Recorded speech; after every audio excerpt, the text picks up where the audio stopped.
Hi there, everybody, and welcome back to another episode on the Toon Review. My name's Paul. Thank you so much for watching. And it might be a bit of a different background for you today because I'm actually in the garden. It's too much of a nice night not to take advantage of this, considering there's a big yellow thing shining in the sky at the moment. And I think people normally refer to that as the sun. And we haven't seen a lot of that lately. So I just thought I'd sit out in the garden and go through a couple of points, really, that just wanted to make today. It's all quiet, really, on the Western Front at the minute until we start again next week with Newcastle United going to Palace on Wednesday. But Amanda Staveley has come out and made a statement. Now, if you can remember earlier on in the week, I did a video about the fact that Amanda Staveley, a lot of people had thought that she'd stepped down as director of Newcastle United, which wasn't the case. And as I explained in the video, it was because of the defunct companies that were set up during the takeover that this was all changed. And it was changed for a simple reason, because the companies, they don't exist anymore, and Amanda Staveley's name was taken off the directors list of those companies. Nothing to worry about as far as Newcastle United are concerned, but Amanda felt that she had to come out and make a statement today regarding her position within Newcastle United. And it's an interesting one, and because I don't think she had to come out and say it. She felt she did, because a lot of fans were worried about her position at Newcastle United. I've personally never been worried about it, not at all. And, a few other fans are in the same boat as me. We understand the situation with regards to the companies that were set up during the takeover and are no longer there. So she's not going to be a director of companies that no longer exist. But I do apologise for turning away from the camera, but I'm reading my laptop at the same time because I want to read out what she actually said.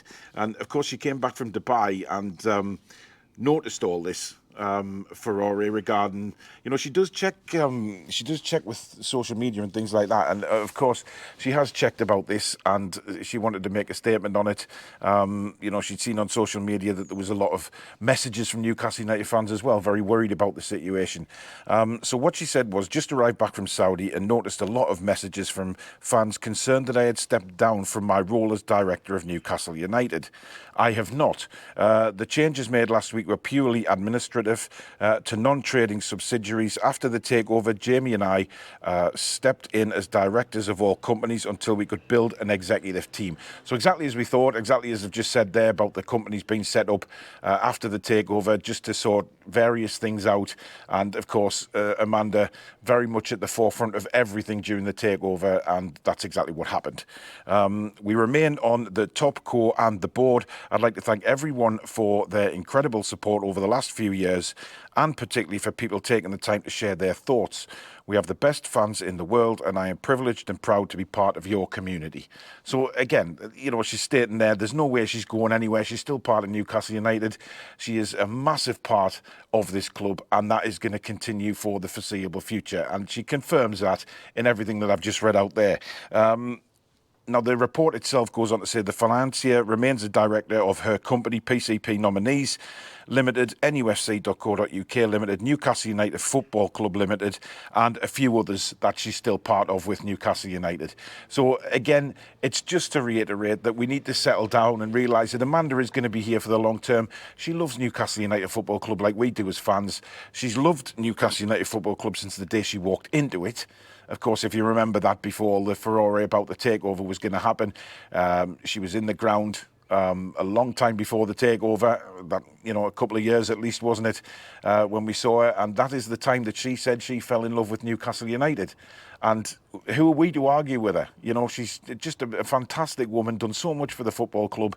And let's not forget what she's done for the ladies' team as well, who are now facing the season again of promotion and into the Championship, one league away from that fantastic Super League that really has been an aim since Amanda's come in, to make the club professional and get into the Super League. So she's still part of all that, and she's going to see that through. She's not going to just up and leave, especially when she's got something so good going on with the ladies' team. It's not just so good, but exciting as well. A chance to take them into the WSL and be right up there with the very best in women's football. Now, basically, the reason she'd been in Dubai, she was visiting Al Qadiyah Sports during her time in Saudi, and she participated in a lot of things, including archery and things like that. actually, a group of people who are a football team that participates in the Saudi First Division League as well. So she's bang involved in football and bang involved in the whole Saudi scope of things to get things right for Newcastle United. So that nothing of that is going to change very, very soon. And I'm a little bit, disappointed in a way that Amanda herself has had to come out and say something, because it's crazy, that she's had to, feel the need to come out and explain to fans. Yes, some fans were worried, obviously. Some of the headlines that the media put out saying, oh, Amanda's, selling our shares, she's doing this. She made a point of telling everybody when the takeover happened that eventually she would sell our shares as part of our business, moving forward, buying shares and then selling them for a profit at Newcastle United. That's what business people do.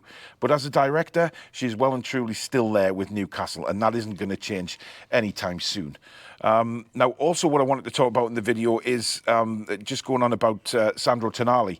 Now, there's been a report in Newcastle World done by a friend of the channel, Charlie Bennett, who was talking about a decision is expected very shortly, actually, regarding the situation with Sandro Tonali. Of course, we know that the FA decided now to take a look into Tonali's betting activities once he was in England, once the transfer had gone through. But for me, and a lot of people, Stato and everybody, we all agreed that this was just a formality for the FA just to cover the backs with everything. I don't think any further action is going to be taken with regards to another ban. I think if another ban comes in, it would run alongside the ban he's already got. So if they said, oh, he's going to get a 3-month suspension from the FA, that would cover, as part of the last 3 months of his suspension that he already had. I'm not particularly worried about this. The report goes on to say that he's having a great time in training. His English has come on leaps and bounds, which means that, his communication with his fellow players is so much better now, and everything is looking much more positive for Sandro Tonali, which is brilliant for us, because obviously if he can communicate better with his fellow players, then that will bode well for next season. And I can't wait for next season now to see Tonali back, because I think he's going to be the very best of what he can be. We signed him for a reason. We didn't really see that before his ban, but this time around is very, very different, and I can see a very, very, very competitive Sandro Tonali next season. The pictures that come back on the training photos or the training videos, he's laughing, he's joking, he's having a great time with his teammates, and that's how it's supposed to be. And he knows now there's not very long left of his ban. He's done the crime, he served his time, and now it's time to get back to the serious action of playing for Newcastle United, and that's exactly what he is going to do. I'm convinced of it. But there you go, just a little bit of news for you today, guys. Hope you enjoyed it. If you did, don't forget to give it the thumbs up. Very important to the channel that we keep those coming in. And of course, if you're new and you like what you see on the Toon Review, please do subscribe, free to do so. But don't forget to hit that notification bell as well, which will let you know when we upload any videos such as this one, or we schedule in our live shows. If you're watching this on Saturday evening or early Sunday, we are covering the Coventry City Manchester United game tomorrow, so there is a match day live on the Toon Review with myself and Billy. Of course, Billy, living in Coventry, holds that club quite dear to him as well. But what a shock it would be if they can knock out Manchester United. The Chelsea game is 0-0 as I record this video, so we'll just have to wait and see what the result of that is. But we will see you tomorrow afternoon for that, and then we'll be back on Monday night with a very, very good show, a very special show, which you can get yourselves involved in. But we'll talk about that later. Thank you very much for watching, guys. Take care.